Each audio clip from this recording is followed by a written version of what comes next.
The broadcast is now starting. All attendees are in listen-only mode. Well, good evening, everybody, and welcome to Secrets of the USMLE, How to Create a Study Schedule. I'm your co-host tonight, Jeff Downing, Senior Director of Product Development at ScholarRx. And tonight we are going to dig into one of those key topics for med students as they are preparing for tests, exams, and boards. To lead us through tonight's session, we've got Sean Mungie, the Assistant Director of RX Coach. Sean, take it away.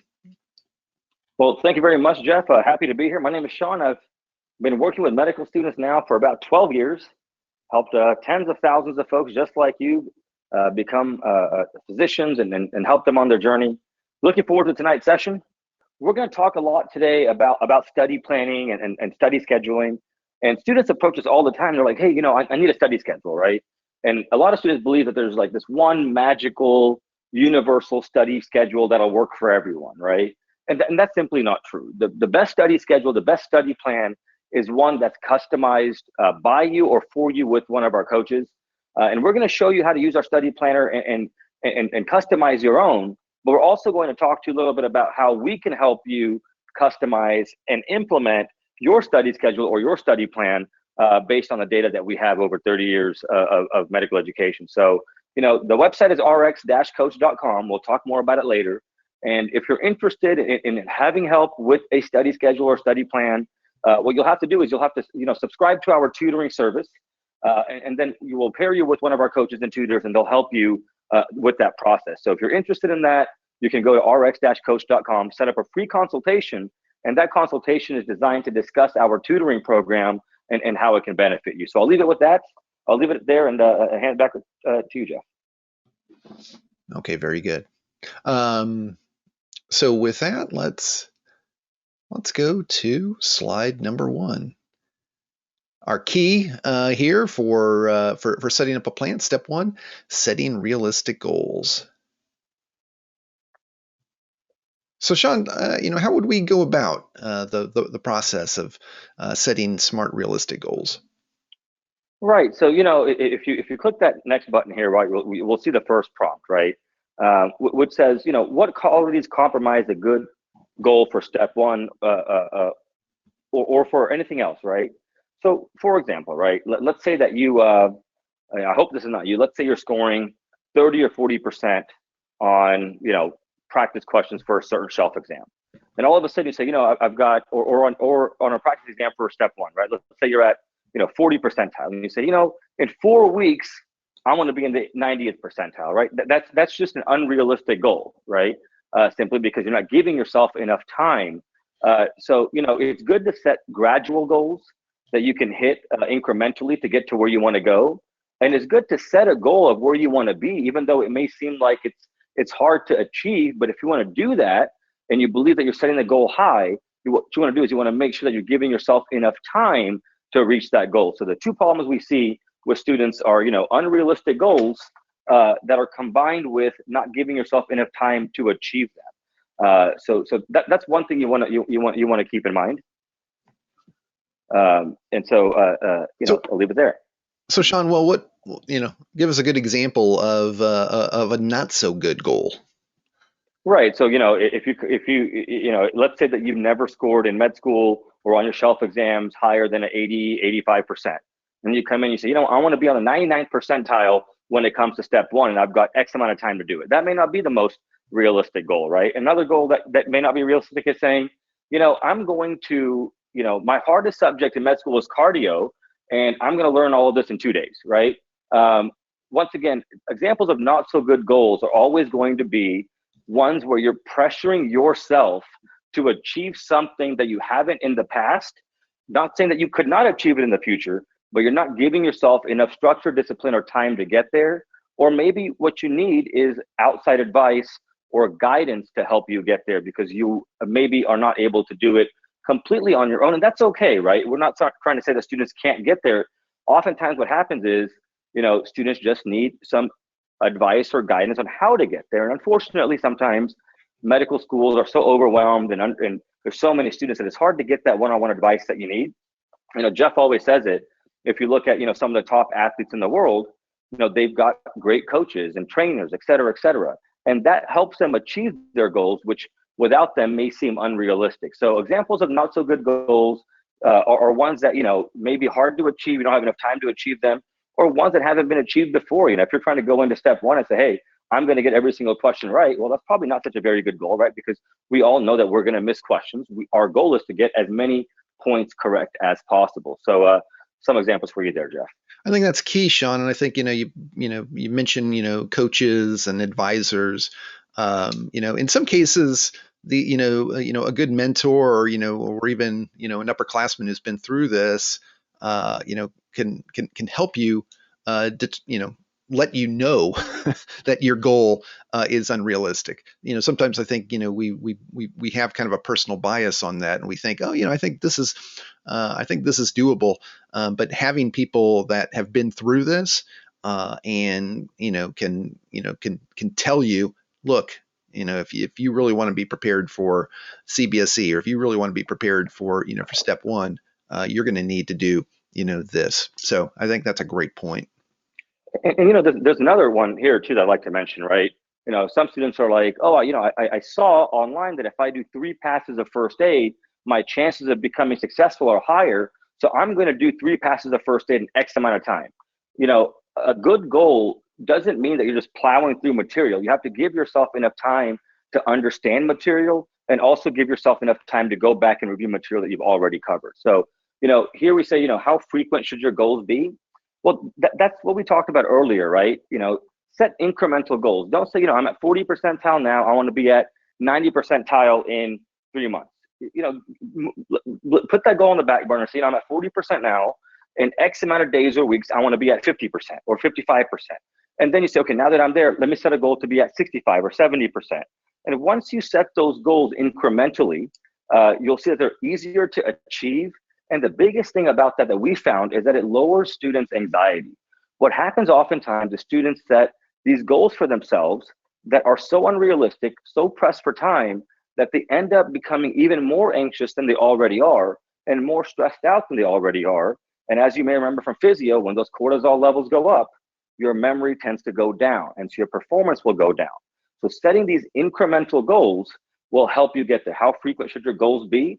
It depends on how often you're studying, how much time you need to do to accomplish a certain goal. So how a goal should be as frequent as needed to help you get there incrementally. You could do it every 2 weeks, every 3 weeks. You could do daily, right? You could say, today I did 10 questions. Tomorrow I'm going to do 20, right? You have to set them as frequently as you can, but try to take baby steps with your goals and set those goals, incrementally, so you can get there, like I said, with those baby steps.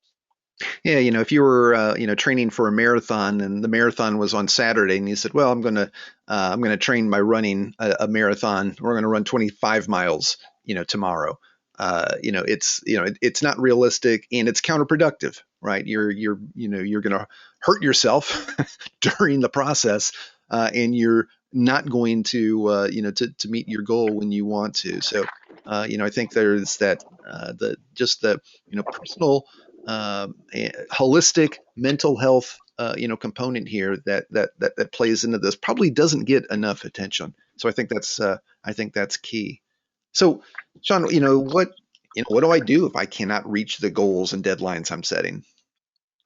That's a great question, and it happens to students all the time, right? So first thing you want to do is reevaluate your goal and reevaluate your deadline, and ask yourself, could I accomplish this goal if I had more time, right? Or do I need not only more time, or do I need somebody to help me? And a lot of times we find that medical students are somewhat shy, reluctant, hesitant, or even embarrassed to ask for help. But I guarantee you that a lot of people who have, whose footsteps you want to follow and who are where you want to be, have sought help when they've needed it. So, sometimes I think, students have to get out of their own way and their own mentality to open up and say, hey, you know what? I could use some help. I could use some guidance, right? So if you can't reach the goals and deadlines, ask yourself, was the goal too high? Was the deadline too soon? Or, even if I try my best, will I be able to get there, or do I need somebody to help me get there? And if you ask yourself those 3 questions, you'll be able to dissect why you're not reaching those goals, and then you can solve and hopefully achieve and reach them in the future. I think that's good advice. If you have your deadlines, and especially in terms of like goal frequency, which you just talked about.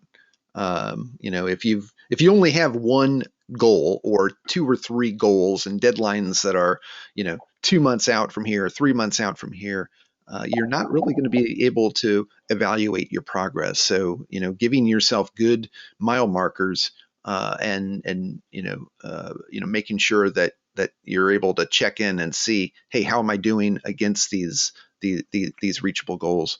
I think that's crucial. Okay, well, let's ask the audience here.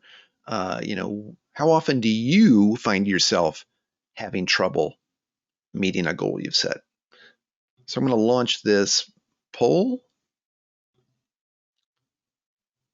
So how often do you find yourself having trouble meeting a goal you set? Is it all of the time, most of the time, some of the time, rarely, or never?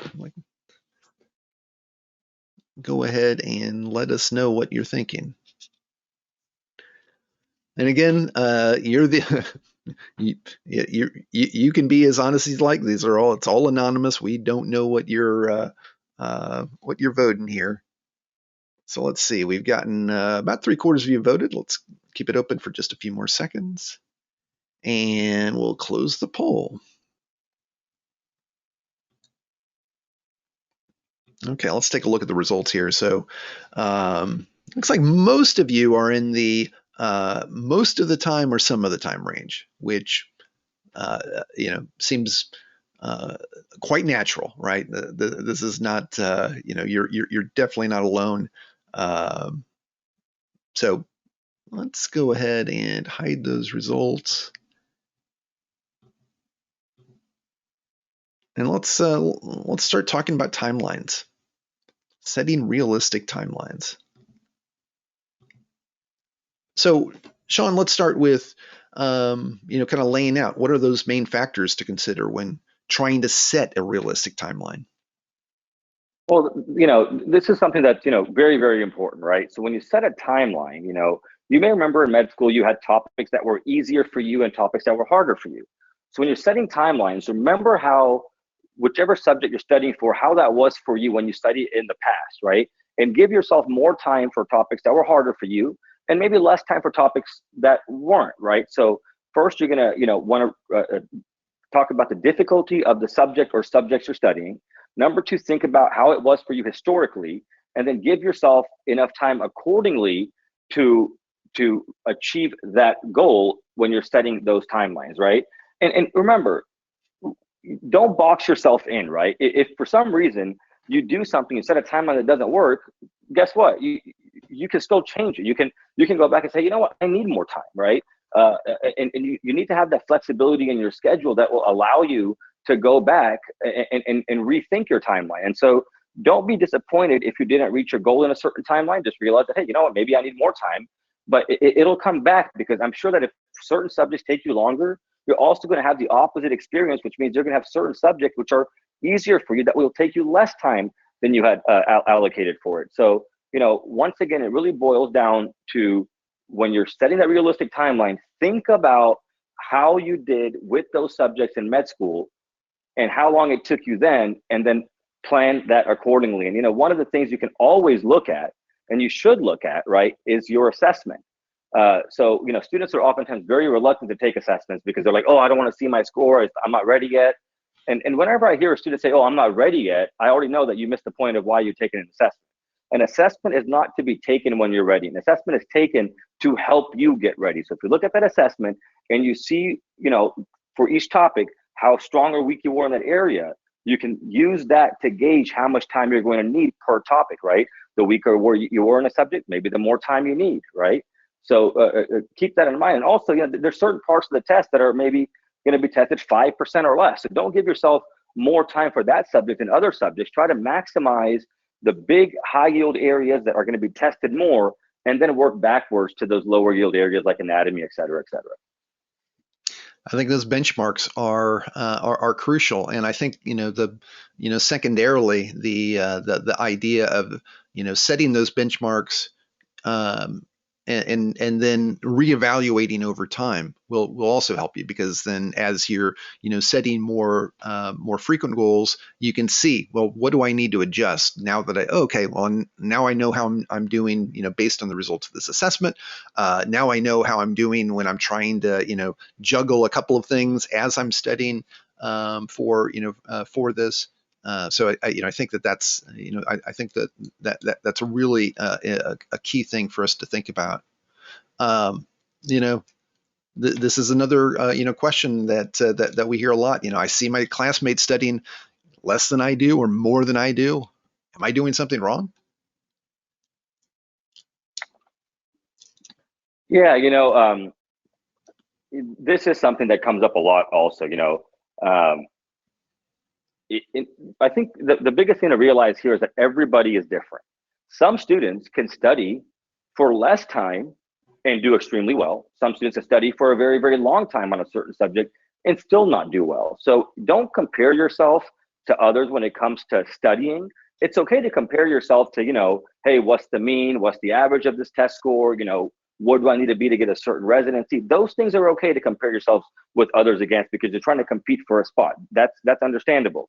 You need to separate that from competing with individuals about how they're studying, because every person has different strengths, different weaknesses. We all learn at different paces, and we all apply what we know differently and have different thought processes. So, I always tell people it's not about how much you study, it's about how you study. And like I said, compare yourself only to yourself while you're studying to make sure that you're improving every single day, because at the end of the day, your classmate's score is not going to help you get into residency or vice versa. Yeah, I think the idea there is at the end of the day, you need to be thinking about your strengths and weaknesses, your own personal strengths and weaknesses. That continuous reflection and development. So we've talked about timelines. We're talking about how you need to be able to trust yourself. Anything else that students need to consider, Sean? Yeah, one thing is, students often will say, I have so much time before my test. And having a lot of time is a double-edged sword, right? Because what happens is, yes, you do have more time, but guess what happens? Let's say you've got 6 months and you start studying this subject at the beginning. And now all of a sudden you're 4 months in. What happened to that subject that you reviewed 4 months ago, right? You likely have forgotten some of it. So, some things to consider are, when you're studying, make sure that you're still giving yourself enough time to go back and review what you've already learned. So whenever you set a timeline for anything, make sure that that timeline also includes, reviewing older material to make sure you're staying fresh with it. And keep in mind also, you need to make sure that you have enough time built in for yourself to take care of yourself, for your mental health and your well-being, that you're sleeping, you're eating, you're exercising, you're spending time doing things that you enjoy doing. Because if you have those healthy outlets for stress, you're going to be more successful. So, whenever we hear about students, how many hours a day should I study? What should I be doing? Like I said, it's not about how many hours a day you should study. It's about how effectively are you studying. And a big part of that is going to be taking care of yourself. So make sure you consider and put in time for yourself. And we'll talk about that a little bit later as we walk through some study planning examples here. Self-care is critical. So let's see. Let's open up the polls here and ask, how do you fare in meeting your timelines currently? Are you always on schedule? No problems? Do you usually meet your timelines? Are you about 50-50? Are you often meeting your timelines, or are you always falling behind? Let us know there in the quick poll.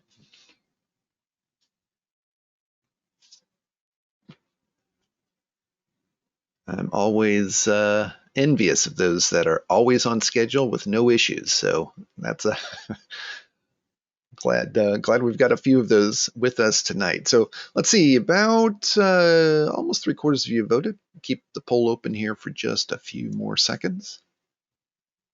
Remember, we will have a raffle here at the end of the evening. This webinar is being recorded and it will be posted on YouTube later this week. The questions come up a couple of times in the question box. Let's see, we'll close the poll. Let's share the results. So let's see how we're doing. So we do have a few of you out there that are always on schedule. That's great. Majority of you, 50-50. Or usually meeting most of your timelines, but we've got some that feel like they're always falling behind, about a quarter of you. So yeah, that's good. That's a good candid reflection. It's important for you to be able to assess yourself and assess your capacities to meet timelines. So that's good for you to understand about yourself. So let's move to step 3. We're going to talk about a study plan or a study schedule. So, what we need to do first is define, hey, what is the difference between a study plan and a study schedule? Sean, how would you differentiate these two? Right, and this is something that we really emphasize when we're working with students. So you have a study schedule, and that is when you sit down and you have hours of each day, and you put, I'm going to spend this many hours on this and this many hours on this, et cetera, et cetera, et cetera, and you make a schedule based on those hours, right? A study plan is saying, okay, you know what, today I'm going to review this and this, or I'm going to do X, Y, and Z, without having those timelines put in. So you have a structured plan, but you don't have hours set to it as opposed to what you would if you had a study schedule. And I'm a big fan of study plans instead of schedules, simply because what happens with schedules is students almost always, and you saw the last poll, tend to fall behind. So what happens when you fall behind? When you fall behind, your whole schedule gets thrown off, and then you become more anxious and more nervous, and that's counterproductive. So if you are going to set a study schedule, I recommend you do it like for a few days at a time or like a week at a time. Because remember, you're not going to get to week 2 until you finish week 1 anyway. So it doesn't make sense for you to sit there and plan out 3 months in advance, because you're not going to get to week 2 until you finish week 1. So focus on the present, make your schedule or your plan for that day, that week, or however you want to do it. And once you accomplish that, make one for the following increment of time, whatever that may be for you. Okay. So big difference. A study plan, you have what you're going to study on certain days or a certain week, and you accomplish that, box yourself into certain hours. Whereas the study schedule is you have certain hours set aside for every day to do certain things. Now, when is that study schedule beneficial? Look, if you're already hitting your goals, right, and you're getting close to test day, and you say, okay, now I need to do a rapid review. I need to go through all this stuff, but I'm comfortable with my material. It's my final sprint. Then you could use a study schedule to kind of, hone in on that last final push to make sure you cover everything you need to cover and get to where you want to be, right? But like I said, a lot of times we see this self-inflicted anxiety with medical students because they set, they do these schedules so far in advance and they fall behind, and they sit there redoing their schedules. And I've met student after student after student that spends more time trying to make a study schedule than they do actually studying. So don't be one of those people. That's good guidance there. We're gonna and we are gonna dig into this a little bit further here in a bit. So let's just start with the pros and cons of the study plan. I think you've laid down a few of those. Right. So like I mentioned, right, the pros and cons. So the pros and cons of a study plan are going to be, it's more loosely structured, right? And so you can have certain subjects that you're going to study on certain days or weeks, and you go and you tackle those. The cons can be sometimes people thrive with more structure, right? But you can still have a structured study plan. And so the pros and cons are pretty much what we talked about, right? I think the pro is students with study plans tend to have less anxiety and they don't box themselves in. And I think that works out better long term. The con can be sometimes, depending on where you are in your studying, you might need more of a stricter study schedule to make sure you're getting through that material as you're getting ready for test day. So those are the pros and cons there of that study plan. Same question for the study schedule. Yeah, once again, like I said, study schedules, we get, consultations all the time and students all the time. Hey, can you help me make a study schedule? And we're like, sure. Based on your assessment, we're going to start with this subject. and here's your study schedule and plan for this subject. Well, what about the next subject? Well, let's finish this subject first and make sure that you accomplish those goals and have nailed it before we move on. And when you have these study schedules, one of the things that we see with students is they don't put in time to review older material. So one of the pros of it can be, it gives you the structure you need, and it's very, very helpful if, let's say, you're 2 weeks out from test day and you want to go through everything one more time. Boom, you set up those hours every day, and you do it, and you just plow through it, and you get that rapid review done. The con, of course, is, like I said, self-inflicted anxiety, because once you fall behind, you're going to mess up that whole study schedule, and that happens almost all the time. And I think if we look back at the question we asked, how often do you meet your goals? If you combine the two responses, it came to almost 90% of people are often or always or sometimes missing their goals. So if you look at that, the odds are you'll be one of those 90% and at some point miss a goal, and that's okay, because remember, you set that goal and that timeline for yourself, so you are allowed to change it as you wish and do what is best for you. So Sean, how do I know which one is best for me? It really depends on how you thrive, right? One of the things you can do is you can look back to your academic successes in the past, whether it was in college or high school, whenever it was, and you say, I did really well, in this semester or this year or in these subjects. And what I did when I was studying for that is I had a study plan or I had a study schedule. That's how I approached it. So that's one way you can look at it to decide. The other one is, are you somebody that, is going to get anxious if you miss a study schedule timeline? Or are you one that says, if I set up a study plan, it's going to work better for me? And the best part is, you can always try a study plan, see how it works. And then try a study schedule and see how it works, right? You don't have to do these things weeks in advance. You can try it for a day or two and see how it works for you. And that trial and error is okay. Remember, sometimes when students sometimes students, miss their deadlines, or they don't get to where they want to be, I always remind them, hey, who set this timeline for you? Oh, I did. So then why can't you change it? Just be resilient, be mentally tough, and don't let that negativity get to you, because you have to be flexible. You have to be able to adapt based on how you're doing. Well, that's great. Well, let's open it up for the crowd here. Let's ask you guys which of these options sound like a better fit for you. Study plan, study schedule, or maybe you're not sure. Go ahead and let us know what you're thinking.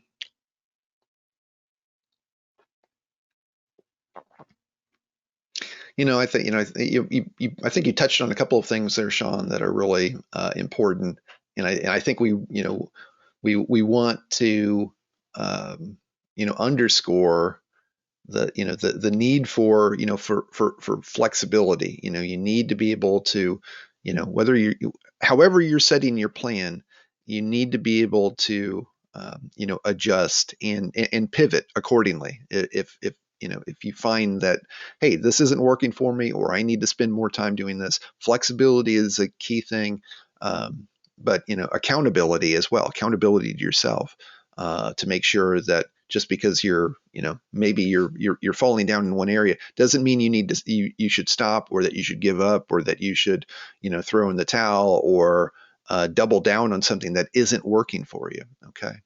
Well, let's see. Let's gotten almost 3/4 of you have voted, so we're going to close the poll and share the results. It looks like most of you are kind of leaning towards the study plan.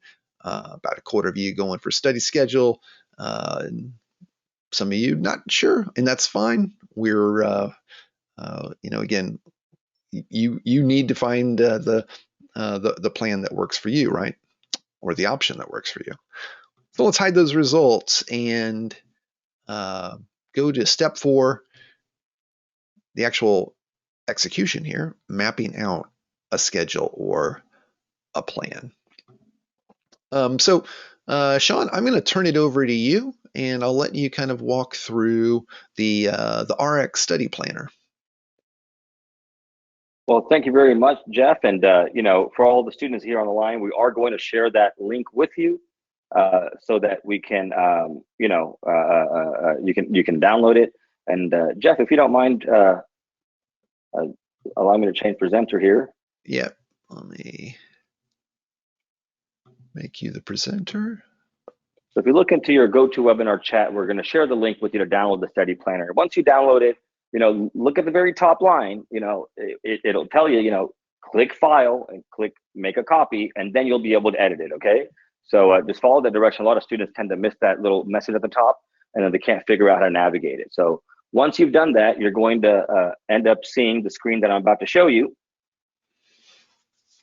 which is right here. And as you look here, it's a Google Doc, and there's a daily, monthly, and subject list. So daily here, if you look at the number one thing that's listed here: sleep. Then we have meals.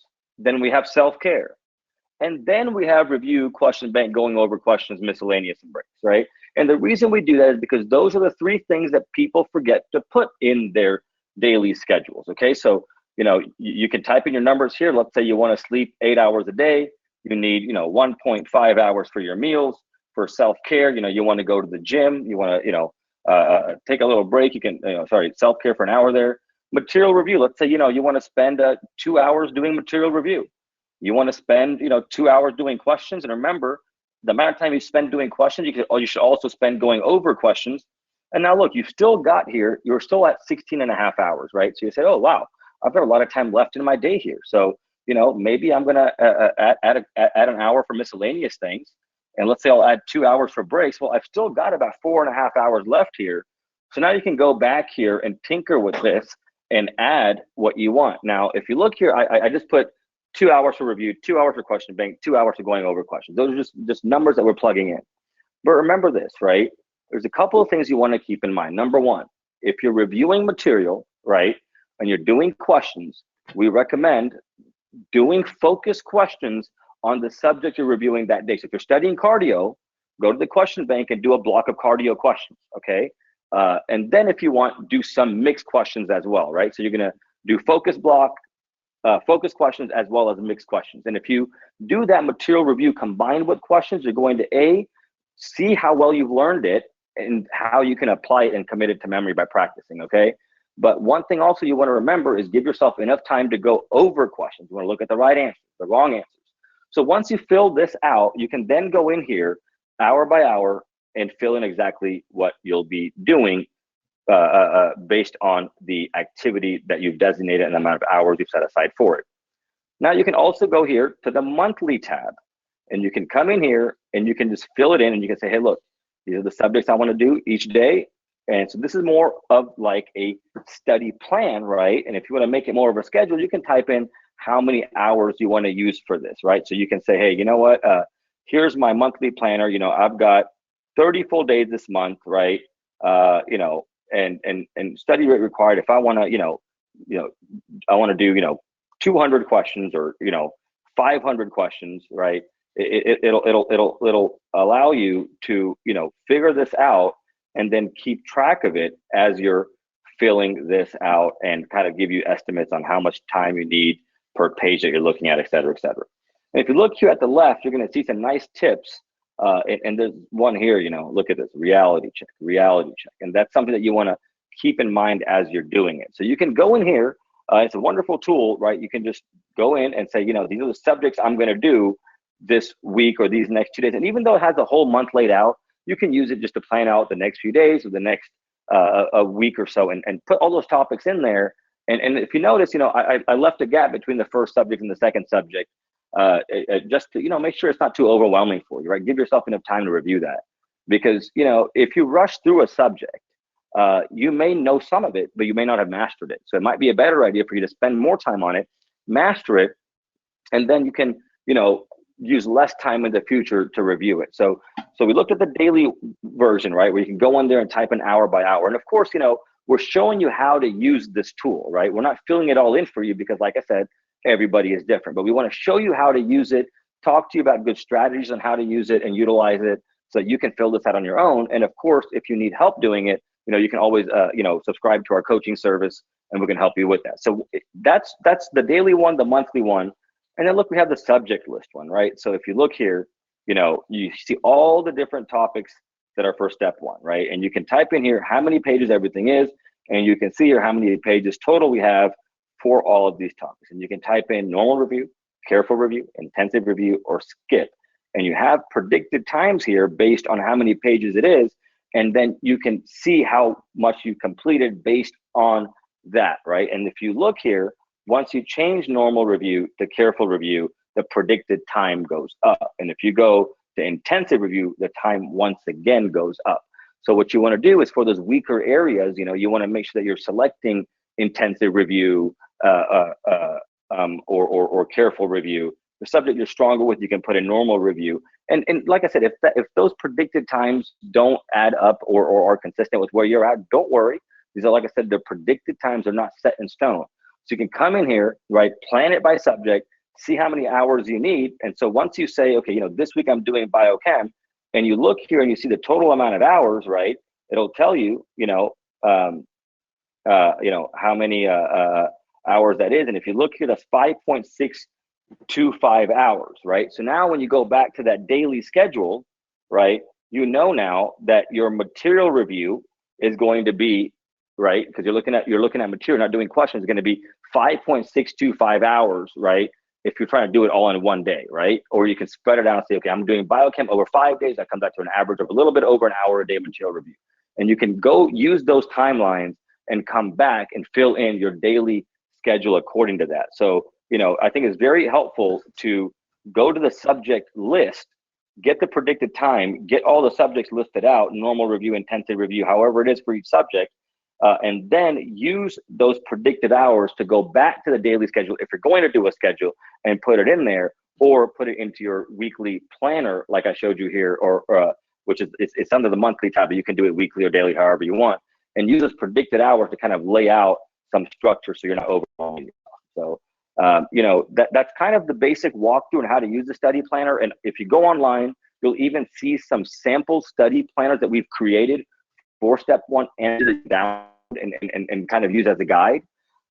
So we've got some time left here. I'm going to hand it back over to Jeff, and I think we're going to have a good amount of time left for some question and answers. And I've seen some good questions come in, and we'll start addressing those here shortly after this presentation. So let me go ahead and change presenter here back to Jeff. That's great, and I do want to note that we do, you can, if you're studying for step one, we've got the step one version.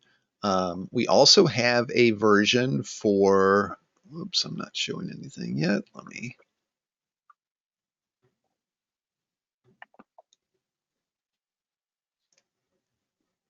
Let's see, where am I here? Okay, there I am. And we also have one for Step 2 CK, and the structure of it is similar, except that you have all of the clinical topics and first aid for USMLE Step 2 CK in there as well. So anyway, yeah, like Sean said, we've got a number of ways in which you can use that to build your plan, but also we also have tutorials that are led by Dr. Arjun Iyer, who many of you probably know from Express Videos, who actually helped design the study planner.